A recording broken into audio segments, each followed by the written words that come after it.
Hello everyone, welcome back to the channel. Today we're diving into a tragedy that's shaken Johannesburg, the brutal murder of Warwick Stock, better known as DJ Warras.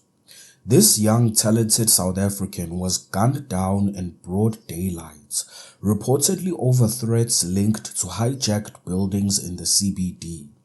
And let's be clear from the start, this isn't just a random crime. It's a direct symptom of uncontrolled immigration flooding our country with illegal foreigners who hijack our buildings, turn them into crime dens, and exploit our people. Poor government action, or should I say inaction, has let this nonsense spiral out of control for years. Politicians talk big, but where's the enforcement? Where's the border control? To break it down, I've got the full interview with Herman Mashaba, ActionSA leader and former Johannesburg mayor. He's been fighting this fight head on, and his words hit hard. So stick around, because this is about reclaiming our country from outsiders and criminals. Hit that like button if you're tired of this mess, and subscribe for more videos like this. Tributes, of course, still pouring in for Warwick Stock, popularly known as DJ Warras. Reports suggest that he actually received several threats to his life from suspects believed to be from a committee who works around hijacked buildings. The motive for the murder, I should put on record, is still under investigation. Let's continue taking stock of what we know so far. Bring in the former mayor of Johannesburg, Herman Mashaba, who joins us now via our video link. Thanks for making time to speak to us. Welcome to the SABC News Channel. You've been very vocal, not only about Warras's killing, but throughout your time in Johannesburg about hijacked buildings and how they are often a gateway to other crimes. While police are investigating the motive for this killing, the optics, of course, raise so many questions. Well, firstly, thank you very much for this opportunity and good morning to SABC listeners. I think the issue of hijacked buildings has been really something traumatic in my life. I had 3-year experience of actually dealing directly with this issue. And I remember at the time when I first raised it on the 1st of December 2016, how I was insulted, called names, reported to the Human Rights Commission. South Africans can actually allow evil to continue in our country unchallenged. And I decided I had the law on my side, and I faced this matter head on. And within the 3 years as a mayor, managed to reclaim 154 of those buildings through council, were given to the private sector to build decent accommodation for our people and invest in our city. Unfortunately, my tenure as a mayor was cut short, and the program unfortunately stopped, and the whole issue has been really ongoing, actually getting worse. It's not getting ever since I left. I decided to put the inner city rejuvenation plan passed by council of the city of Johannesburg on hold. It is honestly unacceptable and unforgivable, because it led to the murder of one of our patriots, a young, talented young South African. Unfortunately, I think those responsible for actually stopping the inner city rejuvenation plan. That is the plan actually passed by council of the city of Johannesburg. If we look at it, those who've been in government since then up to today, they are actually in contempt of the council resolved report. And we will work. We take over the city, ensure that we bring back those reports, and those people who abdicated their responsibility, not respecting the bylaws and laws of our country, are held to account. Yeah. Because we cannot really allow a situation where our people live in squalor, being exploited by criminal syndicates.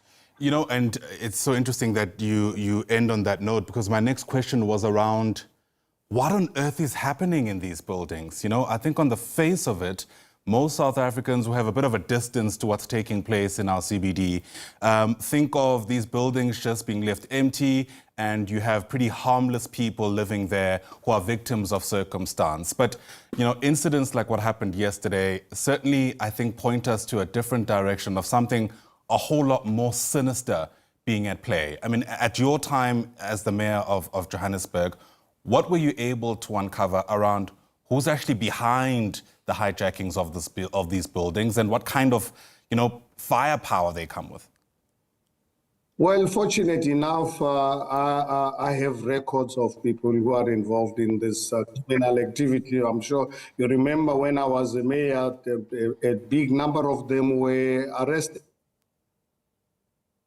Politicians involved as part of this criminal syndicates. You've got international crime syndicates also actually being players in the space.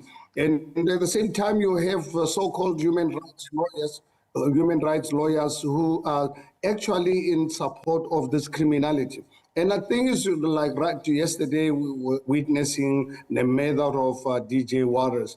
I can tell you right now, if thousands, if not millions of our people who live in this squalor, in stench environment, we are killing them silently and slowly because to allow human beings to live under those conditions, no electricity, but people have got to pay monthly to criminal syndicates at the time from 1,000 to 2,000 rands a month. It's for that reason when we planned the inner city rejuvenation plan, one of the conditions to the private sector was that we will give you these properties on a long lease. However, 30% of these properties must, of the housing units must go towards our poor people and our students. And unfortunately, some of the people, including some of the people in the party I was representing, were not happy with me on this. They wanted me to leave this to the market. And I said, what market? We cannot let our people live far away from the job opportunities. We are going to proceed with or without your permission.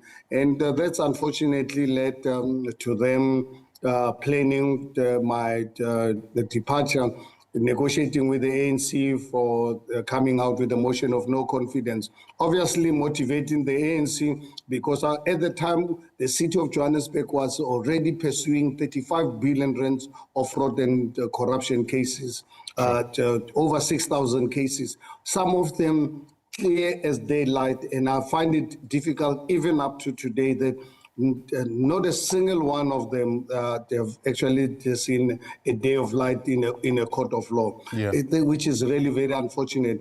And the reason why they planned my motion of no confidence because our law enforcement agencies were captured at the time.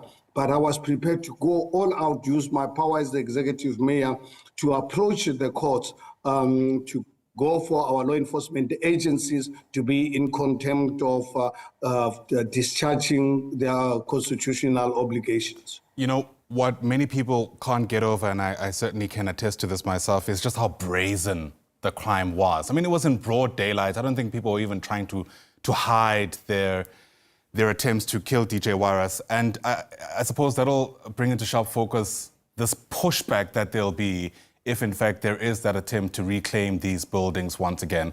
The question I then suppose becomes, and you've answered this in some part, whether or not the state has the capacity to respond to what's taken place. The only thing what we need is the political will. I think for us as ActionSA, led by me, I have full commitment in ensuring that we deal with criminal elements in our city. No one is going to stop us. You remember in 2016 when I took over, embarked on raiding of these properties, I led for the police and the Metro Police. I led the charges myself. I used to literally every night sleep at 2, 3 in the morning, working with the police to ensure that I lead from the front to demonstrate to criminals that we are not going to be scared of them in our country. So I would really appeal to South Africans, let us ensure that the death and the murder of DJ Warras is not going to be in vain. It's actually, I slept over this last night, made me much more determined to ensure that his death is not going to be in vain. We will, next year, when we work hard to get voters behind us, to give us the mandate, all these people behind this murder, directly and indirectly, because you must understand where people are being hired to be murderers in this country by people working from behind the scenes. We will go after them. We are not going to rest until this country is no longer a country run by the mafias. Sure. All right, Herman Mashaba, appreciate your time. To be fair, you have been vocal about this issue, and that's why we've decided to speak to you about it.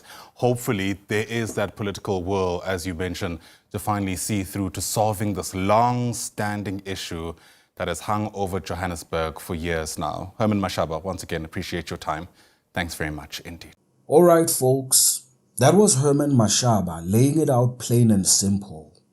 Now let's break this down and go deeper on what he said, because this isn't just talk, it's a wake-up call.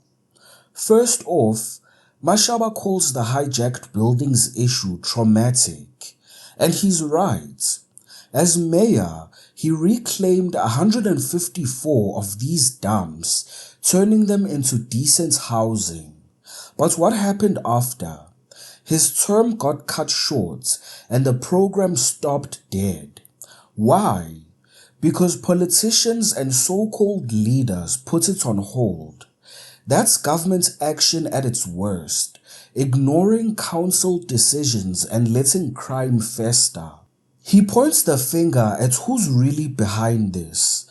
Politicians involved in syndicates, international crime groups.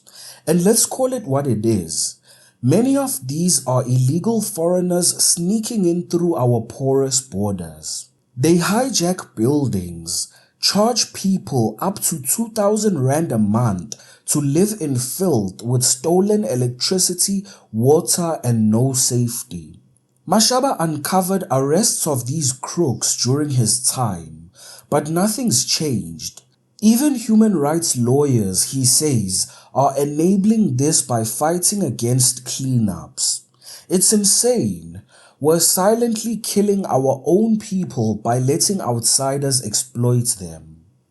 And the murder of DJ Warras, Mashaba says it's unacceptable and unforgivable, tied directly to these hijacked hellholes. The killers were brazen, striking in broad daylight. That shows how empowered these criminals feel, thanks to zero pushback from the government. Uncontrolled immigration is the root here. Foreigners flooding in illegally, setting up shop in our cities, and running mafias that hire hitmen. Mashaba's spot on. We need political will to raid these places, lead from the front like he did. We need leaders who are willing to sleep at 5 a.m. after spending the whole night cleaning up our cities. Through ActionSA, he's vowing to make Warras' death count. No vain sacrifice. He'll go after the mafias, the indirect enablers, everyone. But here's the truth. This won't stop until we slam the borders shut on illegal entries and deport these outsiders committing crimes. Our jobs, our safety, our cities, they're being stolen by people who shouldn't be here. Government failure has turned this city into a playground for foreign syndicates. It's time to get aggressive, enforce the laws, reclaim the buildings, and hold every corrupt official accountable. No more excuses. So there you have it. Herman Mashaba's raw take on a crisis that's killing our nation from the inside. DJ Warras deserved better, and so do we. Watch the video on your left to see General Nhlanhla Mkhwanazi dealing with illegal foreigners in KZN. Don't forget to hit the like button, subscribe to the channel, and hit the notification bell. Until next time.